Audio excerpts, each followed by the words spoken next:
ఓం నమో వారాహి దేవ్యే నమః.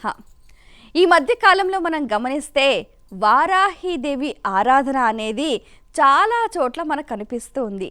ఇంతకీ ఈ వారాహి దేవత అసలు ఎక్కడి నుంచి ఉద్భవించింది, ఎలా ఉద్భవించింది అని అంటే దానికి నిజంగా చాలా రకాల ప్రత్యక్షంగా మనకు నిదర్శనాలు పురాణాల్లో కనిపిస్తూ ఉంటాయి. బ్రహ్మాండ పురాణంలో, బ్రహ్మవైవర్త పురాణంలో, మత్స్య పురాణంలో ఎంతో చక్కగా దేవీ భాగవతంలో వర్ణించారు. లలితాదేవి అమ్మవారి దగ్గర నుంచి వారాహి దేవత దుష్ట సంహారం కోసం ఉద్భవించింది. అయితే ఈ వారాహి దేవి అనేది పంచ స్వరూపాలలో కూడా దర్శనమిస్తుంది. అయితే ఏది ఏమైనప్పటికీ కూడా దుష్ట శిక్షణ, శిష్ట రక్షణ నిత్య జీవితంలో ప్రతి ఒక్కరూ కూడా ఎన్నో రకాల శత్రు బాధల్ని కూడా ఎదుర్కొంటూ ఉంటారు. వాటన్నిటినీ కూడా సమూలంగా నాశనం చేయటానికి వారాహి ఆరాధన అనేది గొడ్డలి పెట్టు వంటిది. మనం గమనిస్తే ఇంతకీ వారాహి దేవతను ఎప్పుడు ఆరాధించాలి అని అంటే సాయం సంధ్యా సమయం తర్వాత అన్నమాట. అంటే సుమారుగా రాత్రి వేళల్లో ఆరాధన చేస్తే ఇంకా చక్కటి ఫలితాలు మనకు వస్తాయన్నమాట. సో రాత్రి నుంచి తెల్లవారుజాము లోపల అమ్మవారికి ధూపం, దీపం, నైవేద్యం, మంగళహారతి.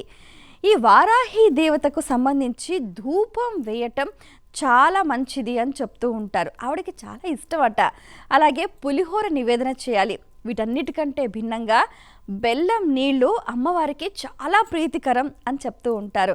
కాబట్టి వారాహి దేవతను శ్రద్ధగా ఆరాధించి అష్టోత్తర శతనామావళి అందుబాటులో ఉంది. దాన్ని ఒక్కసారి పఠనం చేసి చక్కగా ధూపం వేసి పులిహోర నివేదన చేసి బెల్లం నీళ్లు పెట్టి అమ్మవారికి మంగళహారతి చేస్తే అసలు మీ దరిదాపులలో కూడా ఎటువంటి దుష్ట శక్తి అనేది దరిచేరనివ్వదు. ఇది నిజం. అయితే ఇంతకీ వారాహి ఆరాధన సంప్రదాయం ఉన్నవాళ్ళే ఆరాధించాలా, ఎవరైనా ఆరాధించవచ్చా అంటే అమ్మను ఆరాధించడానికి ఏ సంప్రదాయం, ఏ ఆనవాయితీ అవసరం లేదు. కష్టం వచ్చినప్పుడు మనం అమ్మ అని ఎలాగైతే పిలుస్తామో అలాగే మీరు ఆపదలో ఉన్న వేళ ఆదుకోమ్మ అంటూ కూడా ఆ దేవతను ఆరాధిస్తే మీకు మీ కోరికలన్నింటినీ కూడా నెరవేరుస్తుంది వారాహి దేవత. అయితే ఆషాఢ మాసం మొదలు ఎంతో 9 రోజుల పాటు గుప్త నవరాత్రులు అంటారు, వారాహి నవరాత్రులు. ఈ నవరాత్రులలో కూడా పగలంతా ఉపవాసం ఉండి సాయం సంధ్యా సమయం దాటిన తర్వాత శుచిగా, శుభ్రంగా అమ్మవారిని భక్తి శ్రద్ధలతో ఎవరైతే కొలుస్తారో వారికి దీర్ఘకాలికంగా ఉన్న రోగాలు నయమవుతాయి. తర్వాత ఆస్తిపరంగా ఉన్న గొడవలు, కోర్టు తగాదాలు, ముఖ్యంగా శత్రుబాధ నివారణ అనేది జరుగుతుందన్నమాట. కాబట్టి అమ్మవారిని ఆరాధించండి, సత్ఫలితాలు పొందండి.